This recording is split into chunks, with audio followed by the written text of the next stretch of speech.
São 9 horas mais 6 minutos agora em Uberaba, 9h06. A partir de agora a gente tem aqui mais uma participante das nossas sabatinas JM.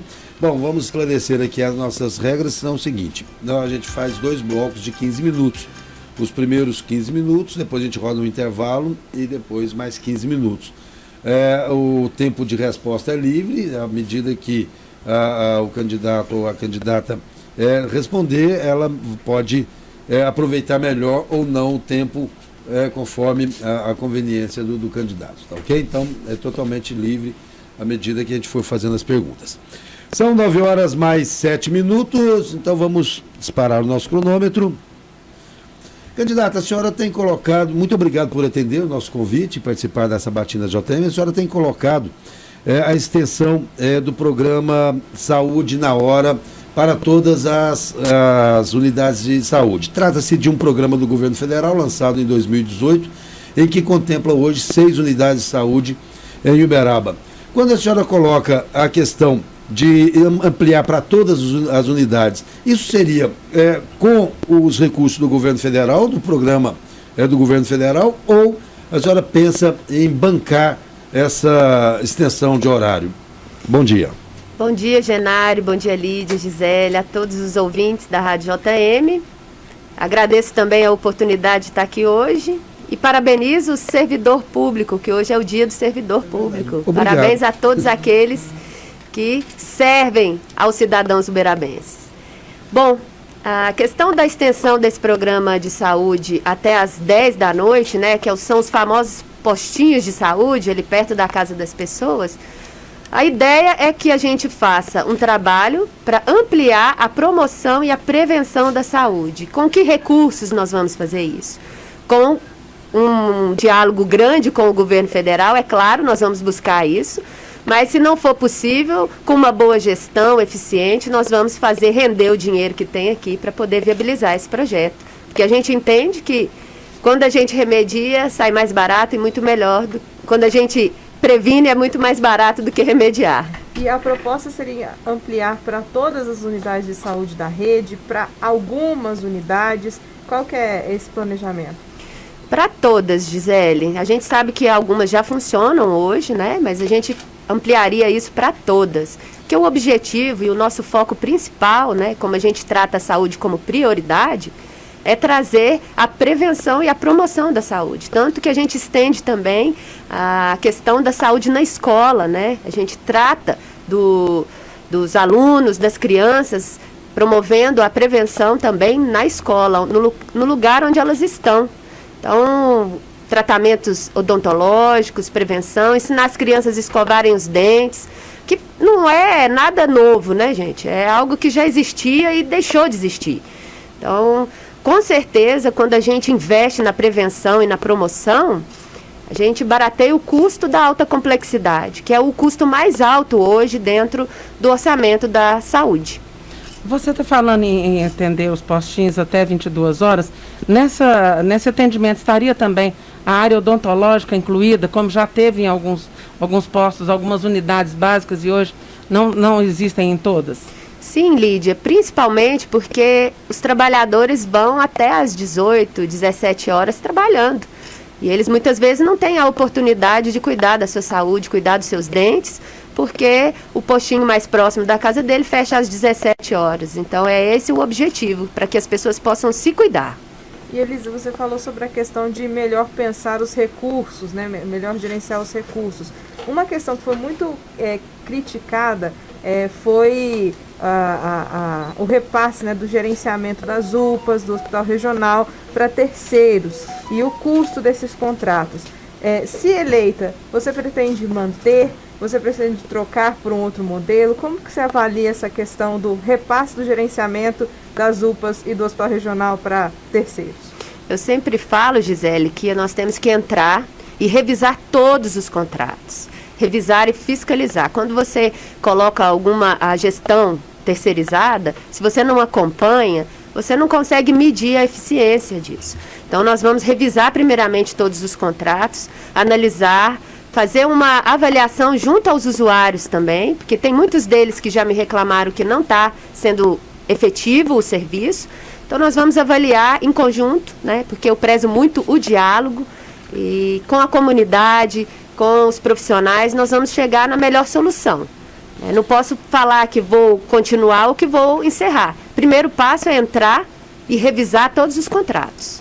E falando sobre essa questão ainda de saúde, no caso do Hospital Regional, a gente tem aí uma demanda de anos já sobre a questão do financiamento, né, do Hospital Regional, dos recursos para manutenção. E um pedido, né, uma solicitação que vem desde a gestão do Pimentel e agora na gestão do Zema, sobre o dinheiro para custear. Participação do Estado. E o Estado até hoje ainda não entrou com essa participação financeira. Você tem uma proximidade com o governador, ele participou inclusive do seu programa eleitoral, da campanha. Você vai cobrar isso dele, a entrada efetiva do dinheiro do Estado para o custeio do hospital? Gisele, eu já cobrei. Aqui é assim. Eu já cobrei e estamos em um amplo diálogo já, porque independentemente de qualquer coisa, eu sou uma cidadã uberabense e eu quero realmente que a nossa cidade tenha bons serviços. E já cobrei isso do governador, nós estamos em amplo diálogo. Nós sabemos que ele herdou esse problema do governo Pimentel e isso é importante a gente ressaltar. Ele está organizando a casa e claro que nós vamos juntos trazer a solução para que ele realmente cumpra com esse repasse com Uberaba. Importante também falar do protagonismo regional de Uberaba em relação ao hospital, né? O Uberaba sendo uma cidade polo, ela tem que ampliar o diálogo também com os outros municípios que também não estão cumprindo, né, os seus repasses. Isso é importante para o funcionamento do hospital. Hoje só o governo federal que cumpre o repasse de 1,5 milhão. Nós precisamos ampliar esse diálogo, né? É papel de Uberaba liderar uma região, porque ela acolhe a região também. Quando você cobrou do governador, qual foi a resposta que ele te deu? Eles estão em análise, né, Lídia? Tem 2 anos que ele está no governo e até agora ele continua analisando. Não tem como a gente ter dele uma resposta mais efetiva, Elisa? Vamos ver, né, Lídia? Vamos ver. Vamos ver. Eu ainda não posso afirmar nada, mas ele está buscando, sim, solucionar esse problema, como tantos outros que ele enfrentou desde que ele entrou, né? É uma bucha muito grande, o caixa do Estado de Minas Gerais. Tá certo. Candidata, a senhora coloca algumas alternativas nas suas propostas de governo para a mobilidade urbana, entre elas a questão do uso de tecnologia, né? Aí seria para semáforo, semáforos inteligentes, a pista de BRT com os semáforos abertos. A senhora já estudou alguma situação de recursos e como que isso poderia ser feito já de imediato, caso num eventual governo da senhora? Genari, toda vez que a gente fala em recursos, nós temos que falar sobre eficiência da máquina, né? Nós temos que falar sobre gerir os recursos que nós já temos ou que possivelmente nós vamos ter ou não vamos ter, né? O ano que vem nós temos um orçamento já pré-fixado desse ano e eu vou ter que rezar a cartilha de quem já fez esse orçamento. Então, para o ano que vem nós temos que fazer um planejamento profundo para fazer gestão dos custos para o outro ano. É assim que nós vamos conseguir, mas para nós vai ser fácil, eu te garanto isso, porque nosso caminhão está leve, nós não trocamos favores, nós não loteamos a prefeitura, nós temos compromisso com Uberaba, nós poderemos valorizar o servidor que já entende muito da máquina pública, sem ter que colocar pessoas que não sabem nada das pastas lá ganhando muito. Aliás, a senhora coloca muito essa questão da nova política, né? Qual que seria o diferencial, o principal diferencial dessa nova política que é colocada pela sua candidatura? Na verdade, Genari, não é nova política, na verdade é trazer o resgate da essência da política, pelo qual ela foi criada, que é discutir a cidade para o bem das pessoas, e não para grupos específicos que querem dominar o poder. Então, nós trazemos aí uma perspectiva de liberdade, porque nós não nos amarramos com ninguém, né? Nossa chapa é pura, como vocês bem sabem. O meu vice é uma pessoa fantástica, profissional, experiente, engenheiro, inteligente, que vai poder, junto comigo, protagonizar a gestão de Uberaba, né? Não vai ser um vice somente figurante, como muitas vezes, infelizmente, a gente viu. Então, a nova política não tem nada de nova, na verdade. Ela é só um resgate da essência. Eu que sou nova na política, o Moacir também, né? E Elisa, você falou sobre a questão do caminhão estar leve, né? E falando dessa questão das indicações políticas que pesam na composição do governo, uma crítica muito grande, não só da atual administração, mas de anteriores, era em relação aos cargos comissionados, os cargos de confiança, que tinha muita gente ocupando esses cargos. Alguns deles a gente sabe que são necessários, né? Então, qual que é a sua visão sobre esse número de comissionados e como você vai fazer para preencher algum desses cargos que são indicações do prefeito? Com certeza, Gisele, com capacidade técnica. Nós não podemos ter amadores na gestão pública. Nós não podemos ter amadores em pastas tão importantes quanto educação, quanto saúde. Então, mas você está dizendo que hoje tem? Não estou falando isso não, Lídia. Estou falando que nós não podemos ter, tá? Mas você quer reduzir o número de cargos comissionados na prefeitura? Se possível, sim, né, Gisele? É importante que a gente pense em valorizar quem está lá. E aí dá para reduzir dessa forma. Candidata, aliás, a senhora coloca a questão da composição do governo e não ter conchavos, não ter rabo preso, né, literalmente falando. Agora, a senhora vai enfrentar uma Câmara Municipal com 21 vereadores no próximo ano, composto por várias tendências partidárias. Como é que a senhora vai estabelecer esse diálogo com os partidos políticos e com a própria Câmara Municipal? A gente vê o exemplo, por exemplo, né, do governador Zema. Não, do governador e do presidente da República, que chegou a se render agora ao centrão até para governar, né? E sem o legislativo, o executivo realmente fica muito engessado. Qual que é a proposta de relacionamento com o poder legislativo, assim? Eu vou citar o exemplo do nosso governador, que eu vejo ele num movimento muito importante aí de diálogo com a Assembleia Legislativa de Minas. Ele encontra muitas dificuldades, mas ele aprova os seus projetos, porque são bons projetos, viu, Genari? E é importante que o executivo tenha projetos bons para as pessoas. Mas para isso ele teve que ceder parte do governo para deputados têm indicações e tudo mais, né? Mas dentro de uma análise técnica, né, Genari? Foi importante isso prevalecer. Existe um diálogo importante com a Assembleia, mas ele garantiu a questão da parte técnica dessas pessoas indicadas. Então foi esse traquejo aí, o governador tem tido muito bem. E quando você aprova, você coloca para aprovação projetos bons para a população, né? A população que escolheu os vereadores. A população tem que saber que são bons projetos para as pessoas. E os vereadores vão sentir na pele também o apoio aí que eles ganharam durante a eleição e vai ser cobrado por isso. Eu queria mudar um pouco o foco, começar com assuntos mais do dia a dia nosso e perguntar qual que é a sua sugestão, qual é o seu projeto para a área do cemitério. Nós estamos vivendo uma época de muita polêmica em torno desses sepultamentos das pessoas de baixa renda que não se enquadram propriamente nos critérios de vulnerabilidade. Você tem algum projeto, Elisa, para contemplar essa população na hora do sepultamento? Lídia, isso foi uma polêmica muito grande nos últimos dias, como você disse. E é importante dizer o porquê que foi criado um novo cemitério, né? Pelo menos o que foi apresentado para a sociedade é que o atual cemitério Medalha Milagrosa está instalado numa área que é da EPAMIG, né? Que compõe ali o Parque Tecnológico, que na verdade deveria ser uma empresa de base tecnológica e que foi construído um cemitério. Foi construído e foi ampliado pela atual gestão, mesmo sabendo que ele estava localizado num local que não era próprio para ele. Mas foi construído. Tem entes queridos enterrados lá. Isso não pode ser mexido. As pessoas não podem confundir questões financeiras com o sentimento das pessoas. Então, isso, para mim, é inadmissível, essa questão, primeiro, de monopólio de um novo cemitério, e segundo, de mexer em quem está lá.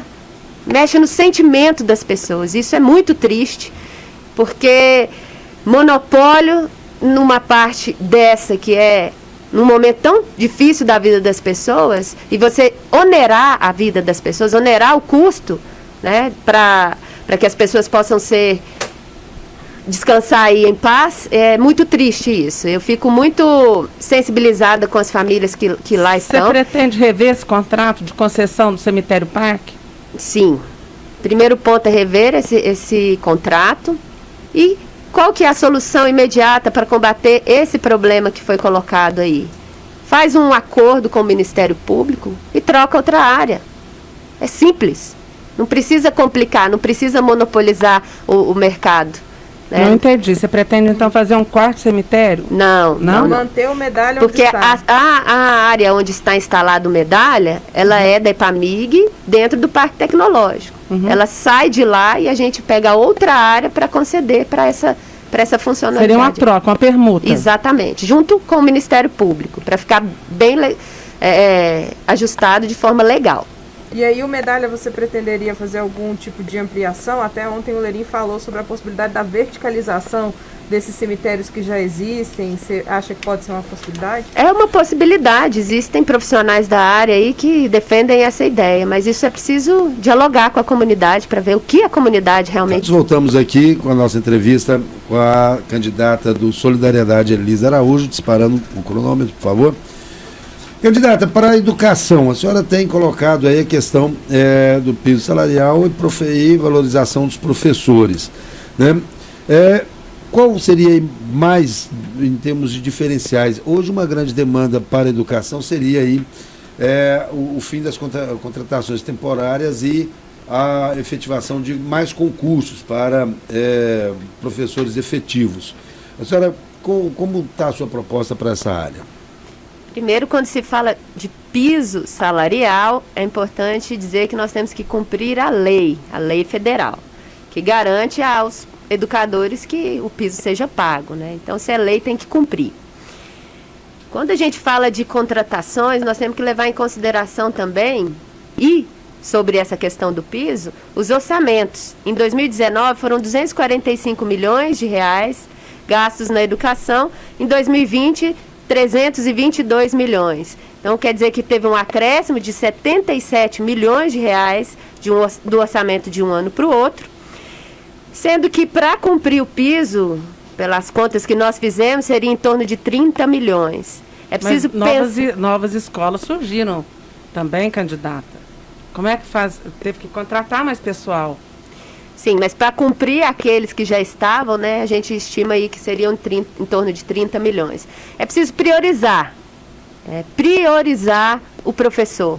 Você só vai conseguir ter uma educação de qualidade quando o professor estiver feliz, estiver valorizado, tiver tempo para planejar suas aulas, não tiver um excesso de burocracia para que ele preencha. Hoje nós vivemos um mundo digital. É importante a gente digitalizar também os processos. Então, a gente propõe, isso, uma vida mais tranquila para o professor, para que ele possa realmente planejar aulas, planejar a nossa educação com qualidade. Quem nunca se lembra de um professor? Quem não se lembra de um professor? A gente carrega um pouquinho dos nossos professores com a gente, para a vida inteira. São muito importantes na vida da gente, então eles precisam sim ser valorizados. Os países de primeiro mundo, os professores são muito valorizados. Nós vimos esse ano um grande impasse com relação ao transporte escolar na zona rural. Depois veio a pandemia e esse assunto ficou adormecido. Tem algum planejamento, tem alguma ideia? Você já conversou com os transportadores da área rural para saber o que pode ser feito para agilizar o transporte ou melhorar as condições nas escolas rurais quando a pandemia passar e caso você seja eleita? Lídia, eu conversei com muitos profissionais da área de transporte, né, que prestam serviços para a empresa que hoje é contratada, terceirizada dentro da prefeitura. Muitos deles reclamaram desse serviço, né, muitos deles já prestaram esse serviço, muitos usuários do serviço reclamaram da qualidade do serviço. Então, assim, se é terceirizado, tem que fiscalizar. Não está sendo fiscalizado, não está entregando o serviço que foi contratado. Isso também é gestão de recursos. Então, a questão de gastos aumentarem, nós temos que analisar como que ele está sendo gasto. Isso é gestão. E, Elisa, você falou sobre o custo, né, para cumprir o piso, que seria de um pouco mais de 30 milhões. Dentro do que você já viu do orçamento previsto para 2021, caberia para poder conseguir cumprir essa proposta do piso em 2021 ou é algo ao longo de 4 anos de mandato? É algo ao longo de 4 anos de mandato, porque nós temos uma lei que não permite o aumento em 2021. Nós temos que cumprir a lei. E a partir de 2022, com o planejamento que nós faremos, o ano que vem, nós vamos conseguir cumprir a lei. Essa é uma prioridade, cumprir a lei. Candidata, a senhora assume, numa eventual eleição, a prefeitura no momento pós-pandemia, em que tivemos aí uma série de demissões, uma redução da atividade econômica. A senhora vem do setor produtivo, inclusive presidiu uma entidade da área industrial aqui na região. Quais são as propostas para essa retomada da economia, para a geração de emprego e fazer a roda da economia voltar a girar com eficiência ou fazer com que ela gire mais rápido? Genari, é importante a gente dizer que nós não temos uma previsão de pós-pandemia, né? Nós ainda vivemos a pandemia e não sabemos quando será esse momento de pós-pandemia. Então nós temos que pensar que a próxima prefeita vai enfrentar a pandemia ainda. Então, dentro dessa perspectiva, claro, nós sabemos que muitas pessoas perderam seus empregos. E como eu venho do setor produtivo, sim, a minha bandeira é geração de emprego e renda. E como que nós vamos fazer isso? Nós temos várias potencialidades em Uberaba que podem ser dinamizadas para que a gente realmente possa ter resultados em geração de emprego e renda. Como, por exemplo, nós temos aqui uma localização muito estratégica, nós temos uma ferrovia que passa aqui. Então, quando a gente fala de desenvolver o polo logístico de Uberaba, a gente não tem que pensar agora em aeroporto internacional de cargas e passageiros. Nós temos que pensar em fomentar a nossa ferrovia e o nosso transporte rodoviário, atraindo empresas de transbordo, centros de distribuição, para gerar emprego, gerar renda. Nós temos o turismo como um grande potencial para fomentar a geração de emprego e renda. Então, Uberaba pode sim melhorar muito, sem muitas ideias mirabolantes. É ação prática no dia a dia que vai trazer o retorno para as pessoas. Você é contra o aeroporto internacional de cargas? Lídia, é muito importante a gente dizer que o aeroporto de Uberlândia e de Uberaba está sendo privatizado, né? O de Uberlândia acabou de passar por uma reforma enorme, né? Um investimento muito alto e lá tem um trânsito muito grande. Nós temos que melhorar as linhas aéreas de Uberaba, porque nós não temos a demanda para ser um aeroporto como o de Uberlândia. Nós temos que ser realistas. Nós não temos a mesma população de Uberlândia. Então, nós temos que melhorar, sim, as linhas aéreas daqui. E o aeroporto internacional de cargas pode ser, sim, que ele se viabilize, mas a muito longo prazo. Então, nós temos que pensar agora. Nós temos que trazer projetos que nós vamos fazer agora, para trazer resultado na vida das pessoas. Elisa, ainda com relação à geração de emprego e renda, a gente tem visto alguns investimentos, alguma movimentação do atual governo com relação à FET, que é a Fundação do Ensino Técnico Intensivo, inclusive colocando para funcionar lá no antigo clube Sírio-Libanês. Qual é a proposta que você tem para os jovens e se você pretende deixar a FET naquele local, estender a FET para outros bairros, enfim, qual o plano que você tem para essa moçada que está aí sem emprego e começando a vida agora? Lídia, primeiro é importante dizer que todos os projetos que tiverem começados e forem bons vão continuar. A gente não pode chegar e falar que vai descontinuar por mera vaidade. Isso é importante a gente dizer que já foi gasto um dinheiro muito grande lá na reforma do Sírio-Libanês, então nós temos que finalizar. Nós temos que concretizar o projeto que foi começado. Eu acho muito importante a gente falar em capacitação de jovens, inserir eles no mercado de trabalho, principalmente numa perspectiva aí de pandemia, de redução de empregos. Nós temos que preparar o nosso jovem para o futuro, qualificar ele cada vez mais dentro da realidade que nós estamos caminhando, né, com novas perspectivas até de profissões. Então, dentro da FET, a gente tem que sim fomentar. Ela teve uma atuação positiva nos últimos anos e nós temos que melhorar ainda mais. Tá? Então, em parceria com as outras instituições, como eu venho do Senai, lá também a gente faz esse trabalho muito importante.